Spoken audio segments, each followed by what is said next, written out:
I recently received this gift from Pam's daughter, Tori. It's a book called We Who Wrestle with God by Jordan Peterson. It's a fascinating read.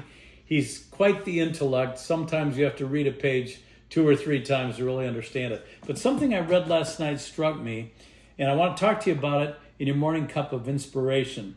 He was talking about the story of Elijah in 1 Kings 19. Now, Elijah had just proven God's power versus the ineffectual power of Baal, and he had a wonderful victory.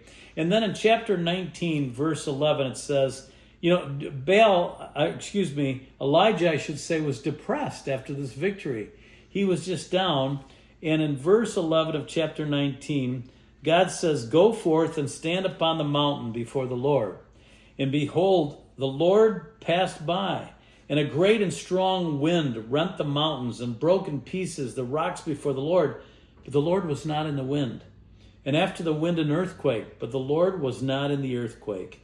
And after the earthquake a fire, but the Lord was not in the fire. And after the fire a still small voice." And that's where he heard God. It's an amazing story, and Jordan Peterson talks about it. In his introduction, he says there are many famous phrases in the Bible, and a still small voice is certainly one of them.